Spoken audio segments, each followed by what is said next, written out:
जय छत्रपति साहू जी महाराज, जय भीम, जय मंडल। आज हमारे बीच में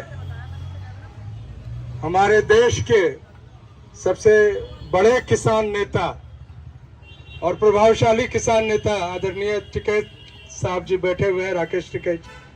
मैं उनका अभिनंदन करता हूं।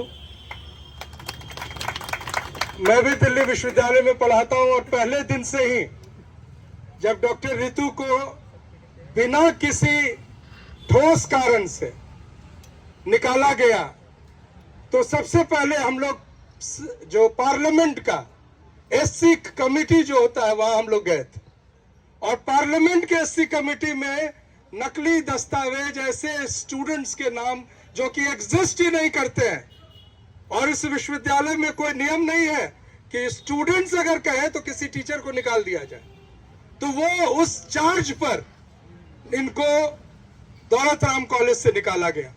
एक ऐसे व्यक्ति द्वारा जो खुद जब टीचर थी कालिंदी कॉलेज में और अनुला मौर्य जब वहां प्रिंसिपल थी दलित समाज की, तो उनको अपमानित करने के लिए कोई कसर नहीं उन्होंने छोड़ा था। इस तरह के मनस्थिति और उस तरह के मेंटालिटी के व्यक्ति हैं। इस विश्वविद्यालय में जो तमाम तरह के भ्रष्टाचार हो रहे हैं उसमें प्रमुख रूप से भागीदार है। सिर्फ ये नहीं, इनको निकालने का तो एक मसला है।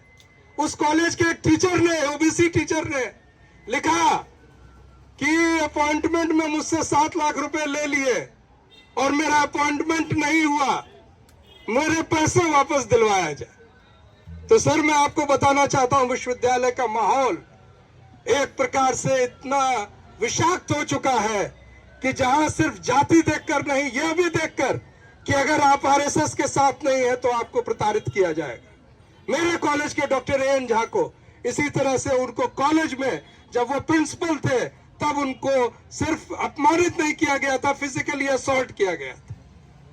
और मैं ये भी बता दूं कि इस विश्वविद्यालय में कॉलेजेस में आरएसएस की शाखाएं चल रही हैं, गौशाला बनाया जा रहा है।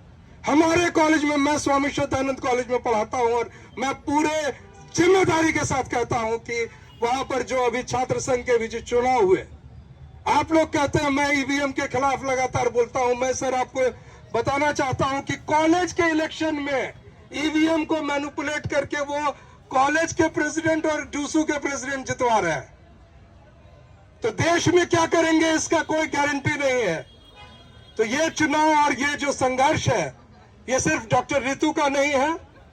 जिस आंदोलन के लिए हमारे भाई राकेश टिकैत साहब झुका दिया इस सरकार को, उस आंदोलन की भी ये लड़ाई है। 2 अप्रैल को जब पूरे देश में हमारे समाज ने सरकार को बता दिया था कि एससी एक्ट से छेड़छाड़ बर्दाश्त नहीं किया जाएगा, वो संघर्ष का भी ये एक हिस्सा है। 5 मार्च 2019 को जब पूरे भारत में बंद किया गया था कि 13 पॉइंट रोस्टर नहीं चलेगा और उसके बहाने जो विश्वविद्यालय और अन्य जगहों पर आरक्षण खत्म किया जा रहा है उसे रोका जाए, और जब वो संघर्ष सफल हुआ जिसमें डॉक्टर रतन लाल जी का बहुत अहम भूमिका था और हमारे संविधान बचाओ संघर्ष समिति की ओर से वो किया गया था, डॉक्टर रितु भी साथ थी।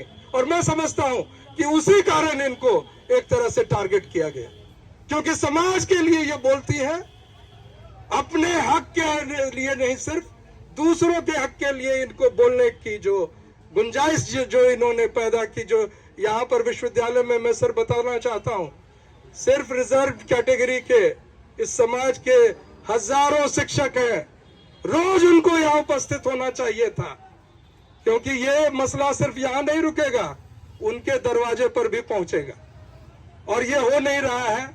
महिला आरक्षण बिल लाए, हम लोग देख रहे थे, उसमें से ओबीसी को तो खैर हटा ही दिया गया, लेकिन महिलाओं का क्या सम्मान हो रहा है। ये डॉक्टर रितु जब हाई कोर्ट से केस जीत चुकी हैं, जब पार्लियामेंट्री कमेटी ने, एनसीबीसी ने, एससी कमीशन ने, तीनों ने लिख कर दिया है, फिर भी कोई कार्रवाई नहीं हो रही। तो इस देश के संवैधानिक संस्थाएं जो है उसको तिलांजलि दे दी गई है और हम उस संघर्ष को जारी रखें, वो मसाल जलती रहेगी।